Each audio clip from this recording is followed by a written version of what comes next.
वीर दो तरह से निकलता है। एक तो जो घातक है वो उसी के शरीर से निकलेगा जिसने हस्तमैथुन किया है, या गंदी क्रियाएं करके बच्चापन से ही वीर को नष्ट किया है। जैसे 12-13 वर्ष की अवस्था है और उस अवस्था से आप अपने कुसंग के कारण वीर का नाश कर रहे हैं, तो कुछ वर्षों तक हस्तमैथुन करने वाला या अन्य गंदी चेष्टा करने वाला ये नहीं जान पाता है कि इसके द्वारा मेरी हानि हो रही, वो नहीं समझ पाता, क्योंकि जीवनी शक्ति भगवान अपनी तरफ से देते हैं। वो बिल्कुल ना खाए और हस्तमैथुन करे तो भी उसको समझ में नहीं आएगा। कुछ समय के बाद जब उसकी स्थायी जीवनी शक्ति से क्षीण होना प्रारंभ हो जाएगा, तब उसे वो लक्षण जो हस्तमैथुन करने से नाश ऐसे उस प्रसंग में बताया गया, वो लक्षण उसके जीवन में उत्पन्न होने लगे। अब यदि वो किसी संग के प्रभाव से हस्तमैथुन बंद कर देता है तो उसका वीरपात होगा। अगर वो 3 दिन में वीरपात करता रहा है तो 3 दिन में वीरपात होगा, पक्का होगा, क्योंकि उसका अभ्यास बन गया है। अगर आप ठीक नियम से चलेंगे तो 6 महीना लगेंगे आपको उसको कवर करने में, 6 महीना लगेंगे। और अगर आपने प्रमाद स्थिति की वो तो निकल ही जाता है, फिर हमको करने से क्यों मना किया जाता है? तो आप देख लेना कुछ समय बाद आपकी हालत बहुत गंभीर हो जाएगी, जो आप बता भी नहीं पाएंगे किसी से। क्या गंभीर हो जाएगी? आप ऐसे ही साधारण क्रियाओं में ब्रह्मचर्यहीन हो जाएंगे। तो जो नव युवक जन है, साधक जन है, वीरपात में यदि उनका कोई स्मरण नहीं रहा और वीरपात हो रहा तो घबराने की जरूरत नहीं। और यदि स्वप्न में आपने स्त्री आदि का संयोग देखा या कोई ऐसी घर्षण आदि क्रिया हुई या कोई ऐसी कामोत्तेजना जनित और फिर आपका वीरपात होता है, तो आपके गंदे विचार और पूर्वाभ्यास के कारण होता है। यह बहुत ही गंदी बीमारी है जो आपको अंदर ही अंदर खोखला करती जाएगी। पहली बात, इस स्वप्न दोष से निकलने के लिए हस्तमैथुन को पूर्णतया बंद कर दिया जाए। अगर आप सदगृहस्थ भी हो चुके हैं तो कुछ महीने के लिए आप अखंड ब्रह्मचर्य का नियम लें, जब तक आपका वीरपात होना ठीक ना हो जाए।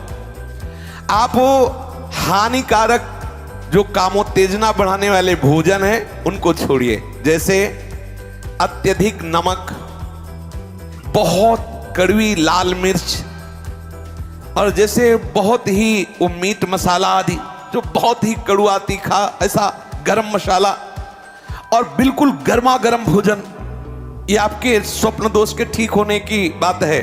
यदि आप स्वप्न दोष से बचना चाहते हैं तो अत्यधिक नमक, बहुत कड़वी मिर्च, बहुत ही वो उष्ण गर्मा गर्म भोजन, बहुत गर्म मसाले से बना हुआ भोजन, और अत्यंत खट्टी चटनी, जैसे इमली की है, कच्चे आम की चटनी है, और मांस। ये जो लोग कहते हैं कि मांस ताकतवर होता है, तुम्हारी चर्बी बढ़ा देगा, ताकत नहीं। ताकत कहते हैं संकल्प शक्ति को। ताकत शरीर शक्ति प्रधानता नहीं होती। संकल्प शक्ति का एक महात्मा पूरे समुद्र को अंजुली में पी गया। देखो, संकल्प शक्ति, शरीर की शक्ति एक सीमित शक्ति है, संकल्प शक्ति एक महान शक्ति है। जो ब्रह्मचर्य से युक्त होता है उसकी संकल्प शक्ति बढ़ती है।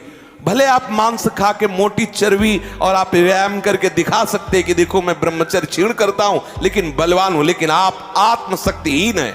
वो आपका मोटा हो जाना बलवान नहीं है, आपके सुंदर सुंदर मांसपेशियां निकल आना वो बल नहीं है। आप शक्ति, बलवान वो है जो आए हुए आंतरिक वेगों को सह जाए।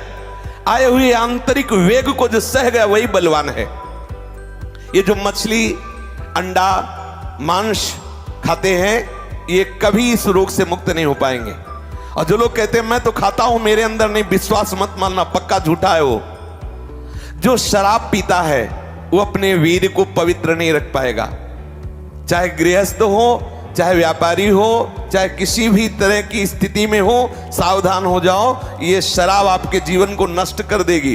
ब्रह्मचर्य में अपने आप एक उन्माद है। थोड़ा अंगूर, मीठे संतरा, सेव, अनार, ये स्वास्थ्यवर्धक वस्तुएं आप ले सकते हैं, लेकिन ऐसे वस्तु जो आपके ब्रह्मचर्य को नष्ट करें, ये पहले भोजन छोड़ें। ध्यान दीजिए, आप पहले ऐसे व्यक्ति का संग छोड़ें जो हस्तमैथुन कराने के लिए उत्साहित करे या जो गंदे आचरण में, चाहे वो स्त्री साधक हो या पुरुष साधक, दोनों सावधान। ये रोग एक में ही नहीं होता, ये रोग दोनों शरीरधारियों में होता है। कामोत्तेजना दोनों को आती है, गंदे संग के कारण दोनों साधक गंदी आचरण कर बैठते हो, दोनों इस रोग से पीड़ित होते। पुरुष तो इस रोग को प्रकट कर देता है, माताएं बहनें इस रोग को प्रकाशित नहीं कर पाती, लेकिन पीड़ित होती है इस रोग से। यदि सावधान उपासक न चले तो चाहे स्त्री शरीर हो चाहे पुरुष शरीर, उसको कष्ट होता है। दूसरी बात इसमें सहयोग है 4 बजे उठना। ये जो लोग सुबह 8 बजे तक 9 बजे तक सोते रहते हैं और सोचते रहते हैं कि हम ब्रह्मचर्य रह पाएंगे या स्वप्न दोष से निकल पाए, कभी नहीं हो सकता। भगवान सूर्य जब उदय होते हैं तो आपकी आत्मशक्ति नष्ट होने लगती है। यदि आप उठ करके उनका स्वागत न करें, अर्घ न दें, प्रणाम न करें, जग कर भगवान नाम जप न करें, 4 बजे से 6 बजे तक का समय पूरे 24 घंटे के लिए पावर वाला समय है। यदि उस समय आप सो रहे हैं तो हमारी बात भी न सुने, वो इस काबिल नहीं कि इसको धारण कर सके। जो सुबह 4 बजे से 6 बजे तक सोएगा वो ब्रह्मचारी रह ही नहीं सकता पक्का। कुछ लोगों को लगता है कि 1-2 बजे ही स्वप्न दोष हो जाता है, 4 बजे की आवश्यकता नहीं। तुमने गलत आदतें की, तुमने अपनी नस नाड़ियों को इतनी घर्षण शक्ति से कमजोर कर लिया है कि रोकने की क्षमता नहीं रखी। तो आपको उदास नहीं होना, ऐसा भोजन छोड़ो, ऐसा संग छोड़ो और 4 बजे जगो। जगने पर तत्काल आप बासी पानी पिए, तांबे के पात्र में रखा हुआ पानी, और 1-2 लीटर पिए।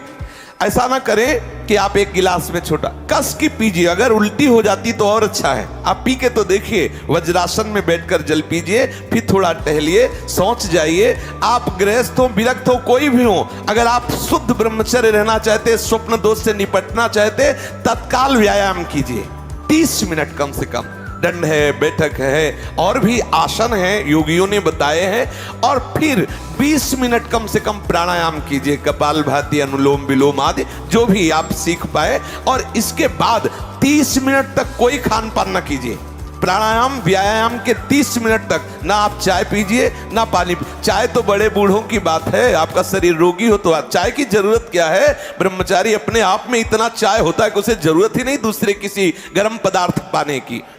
अब ये सावधानी रखे कि जैसे आजकल बहुत बड़ा खतरनाक चल गया है स्मार्ट मोबाइल, इंटरनेट। उसमें क्या है कि बहुत से बच्चे विषय आकर्षण के कारण गंदी फिल्में, जिनमें हमारा शास्त्र आदेश करता है किसी भी पक्षी को भोग करते ना देखे। भागवत अन्य शास्त्र भी आदेश करते कोई भी जीव यदि भोग कर रहा हो तो हम ना देखें, और हम मनुष्यों का भोग देखें उसमें, और हम सोचे कि हमारा आप कोई क्रिया ना करो, केवल गंदे वो भोग संबंधी चित्र देख लो तो आपके मन में जो संस्कार बन रहे हैं, जो कामोत्तेजक भाव बन रहे हैं, वो आपको ब्रह्मचर्य नहीं रहने देंगे। सोते जागते उठते बैठते आपका वीर स्खलित हो जाएगा। ये स्त्री संबंधी, पुरुष संबंधी, भोग संबंधी वार्ता हमारे अंदर संस्कार डालती है और हम समझ नहीं पाते। वो हमारे अंदर ऐसी अग्नि पैदा करती है जिससे वीर शक्ति स्खलित हो जाती है। कभी हम सोच में बैठे लघु शंका में तो सबसे पहले वीर स्खलित हो गया। अब आपको लगेगा कि ये रोग है, रोग नहीं, आपकी गलती है। आपने जो गलत चिंतन किया, क्रिया नहीं की, लेकिन मनोवाह नाड़ी ने संपूर्ण शरीर से वीर को खींच करके वो निकाल दिया। अब निकल जाएगा वो आपकी असावधानी के समय, इसलिए आप सावधान रहे। कभी भी कोई ऐसे ग्रंथ को ना पढ़ें जिसमें कामोत्तेजक भाव लिखे हो। हम आहार पर दृष्टि रखें। जैसे हम रात्रि के समय शयन करते हैं तो सावधानी रखें कि शयन के 1 घंटा पहले ही दूध ले लें गरम। अगर हम गर्म दूध लेके सोएंगे तो निश्चित वीर्यपात हो जाएगा। जब हम जान ले कि हमें कब्ज हो रहा है तो हम सरल औषधि लें। ऐसे कोई चूर्ण न लें जो बहुत कड़े गर्म हो, जो हमें ब्रह्मचर्यहीन कर दे। जैसे आंवला है और वो हर है, बहेड़ा है, त्रिफला का प्रयोग करें। वैसे प्रत्येक साधक को भोजन में 1 आंवले का प्रयोग कर लेना चाहिए, तो कब्ज भी दूर रहेगी और शीतलता भी रहेगी। और आंवला पवित्र भजन में भी सहयोगी होता है और भी स्वादिष्ट भी होता है। आप मीठा आंवला ले सकते हैं, आप खट्टा करके ले। वो आंवला खटाई में भी नहीं आता, और खटाई भी है, वो आपके साधन में भी आएगा। कब्ज ना रहने पावे। अगर हमारे शरीर में, पेट में कब्ज है तो कब्ज में, आंतों में जो जमा हुआ मल है वो ऐसी उत्तेजना पैदा करेगा कि आपका वीर स्खलित हो जाएगा। इसलिए कब्ज भी ना होने पावे। साधक अगर इन नियमों का पालन करे, और भगवत स्मरण प्रधान है। ब्रह्मचर्य में सबसे प्रधान औषधि है स्मरण। आपकी जो स्मृति कामुक हो गई है उसको बदलिए। अगर आपका चिंतन नहीं बदला तो आप चाहे जितनी औषधियां खा ले, आप ब्रह्मचर्य को संभाल नहीं सकते। औषधि एक सपोर्ट है। यदि आप ब्रह्मचर्य को ठीक करना चाहते हैं, किसी आयुर्वेदिक वैद्य से कुछ दिन के लिए औषधि ले ली, बकाया रोज औषधि नहीं लीजिए। आप रोज ऐसा करें, प्रातः काल उठ करके एक तुलसी की पत्ती ले, जैसे आप नहा धो चुके, एक तुलसी दल लिया, ठाकुर जी के चरणों में चढ़ा दिया, और रात्रि के समय शाम टाइम एक नीम की पत्ती ले, एक पत्ती, और कुछ दिन उसे बाइए, अगर आपको पच जाए तो फिर एक एक बढ़ा दीजिए, 10-10 पत्ती तक जाइए। किसी और औषधि की जरूरत नहीं। हर रोग का निवारण तुलसी की पत्ती और नीम की पत्ती सुबह शाम करने से हो जाए। आप देख लीजिए, ये ज्यादा औषधियों को ना खाए, नहीं तो जब औषधि छोड़ोगे तब कमजोर हो जाओगे। अगर आप बहुत हालत खराब है तो आयुर्वेदिक कुछ ऐसी औषधियां कई महात्माओं ने निकाली है जो आपकी वीर्य को पुष्ट करती है, उनको सहयोग के लिए ले ले, और बकाया चिंतन बदले, कुसंग का त्याग करे, भोजन सात्विक रखे, और नींद भर ही सोए। ज्यादा नहीं कि प्रमाद स्थिति में पड़े रहोगे तो फिर भी ब्रह्मचर्य हानि की संभावना है। नींद भर सोए, प्रातःकालीन बेला पर जग जाए, प्राणायाम व्यायाम करे तो निश्चित इस पर विजय प्राप्त। ऐसे ऐसे साधक हैं कि 10-10 वर्ष हो गए स्वप्न दोष नहीं हुआ, 10-10 वर्ष हो गए स्वप्न दोष ही नहीं हुआ। ऐसे भी उपासक है हमारे पास है, अपने पास है, 10 वर्ष हो गए स्वप्न दोष ही नहीं हुआ। तो क्या है, उन्होंने संयम किया, वीर जो है स्थगित हो गया, परिपक्व हो गया, धीरे धीरे ऊर्ध्वगामी होने लगता है। आप कभी घबराए नहीं साधक, सावधानी पूर्वक ये जो बातें बताई गई अपने जीवन में उतारे, चाहे गृहस्थ हो चाहे विरक्त हो। वीर ही अमृत है, वीर त्याग ही मृत्यु है, इतना समझ ले। श्री राधा वल्लभ लाल की। कृष्ण जी की गीता आपकी पूरी जिंदगी बदल देगी, ये देखिए।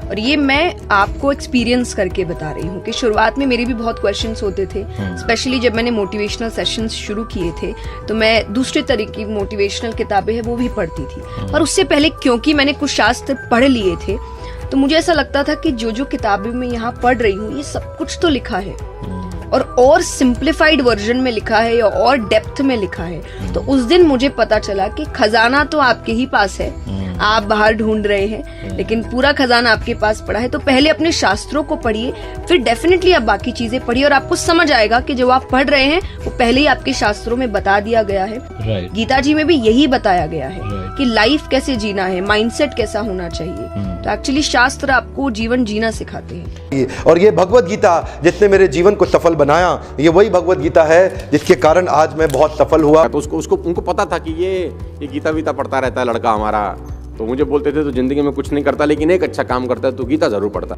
मैंने अभी बिल गेट्स को रिसेंटली एक बुक पढ़ते हुए देखा है। क्या आप कल्पना कर सकते हैं कि 10,000 करोड़ US डॉलर की नेट वाला एक इंसान को अभी भी लगता है कि बहुत कुछ सीखना बाकी है। और जिस इंसान की बिल गेट्स किताब पढ़ रहे हैं, क्या वो उनसे ज्यादा अमीर होगा?